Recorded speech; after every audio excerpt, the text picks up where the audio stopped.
नमस्कार, मी अर्चना योगेश पाटील बोलत आहे। आज आपण आरोग्य निधीचा रानभाजी महोत्सव यातनं तरोट्याच्या भाजीचे महत्त्व मी तुम्हाला पटवून देणार आहे। ही अशी तरोट्याची भाजी असते। हिला आपण अशी पानं काढून वेगळी वेगळी करून निवडून घ्यायची। ही सर्व पानं अशा प्रकारे काढायची। ही भाजी ह्याच दिवसात पडीत जागेत किंवा टेकडीवर याच ठिकाणी मिळते। या भाजीमुळे कमरदुखी, पाठदुखी वगैरे आजार होत नाही, म्हणून ही या दिवसात 2 वेळा खायलाच हवी। अशी पानं काढून झाल्यावर हिला आपण पाण्यात उकळून घ्यायची। उकळल्यानंतर ती चांगली पाण्यातून दाबून ते पाणी बाजूला करून भाजी अशी घट्ट कोरड्या प्रकारात दाबून अशी बाजूला काढायची। शिजल्यानंतर ती भाजी अशी होते। या भाजीसाठी लागणारे साहित्य: शेंगदाणे भाजलेले, मिरची, लसूण, आलं, कोथिंबीर, तुरीची डाळ थोडी बोटचेपी कुकरचे 2 शिट्या घेऊन अशी शिजवायची हळद घालून। ती या प्रकारात शिजून जाते। या प्रकारात तुरीची डाळ शिजवायची। आता आपण भाजीला फोडणी देऊ। भाजी कशी करायची? या प्रकारे कढईत थोडं तेल घालायचं।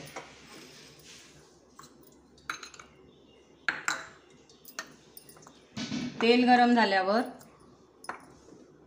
तेल चांगलं कडक गरम होऊ द्यायचं, मोहरी तडतडेल असं। या प्रकारे ती सर्व मिरची, भाजलेले दाणे वगैरे यांची अशी चटणी बनवून घ्यायची आहे, लसूण आलं घालून। बघा आता आपलं तेल गरम झालेलं आहे। यात थोडी या प्रकारात मोहरी टाकायची।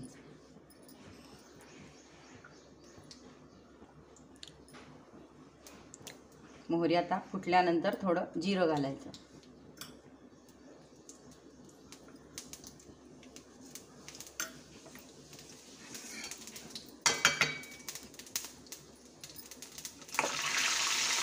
मग थोडी चटणी घालायची। आपण शेंगदाण्याची वाटलेली चटणी बनवली ती घालायची। ती चटणी भाजीच्या प्रमाणातच घालायची।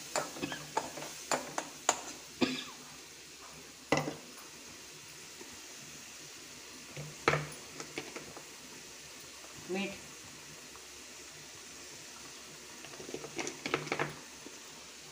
थोडी धणे पावडर आणि किंचित थोडी हळद।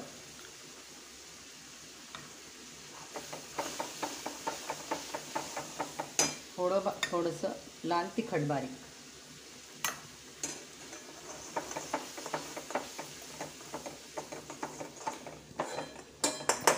यात थोडी ही आपण शिजवलेली डाळ, कुकरच्या 2च शिट्या घ्यायच्या आणि अगदी थोडी अर्धवट कच्ची डाळ शिजवायची तुरीची।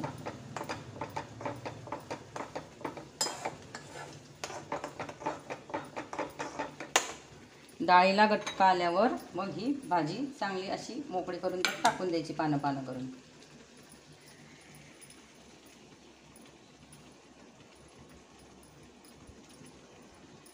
भाजी उकळल्यानंतर पूर्णपणे दाबून त्यातलं पाणी काढून टाकायचं आणि मग ती कोरडी भाजी घ्यायची वापरायला।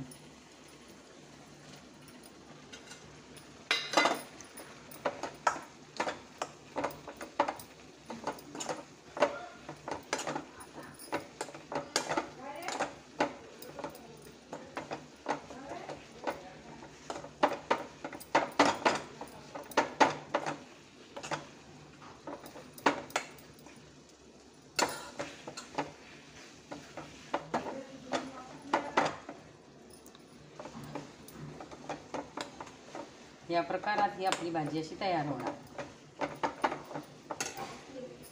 थोडी कोरडीच असते ही भाजी।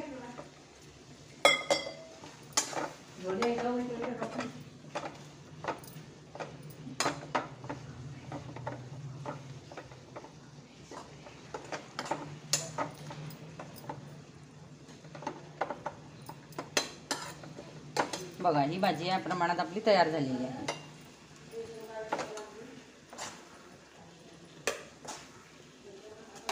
या प्रकारे ही भाजी तयार होते आणि ही ज्वारीच्या भाकरीशी खायला खूप छान लागते।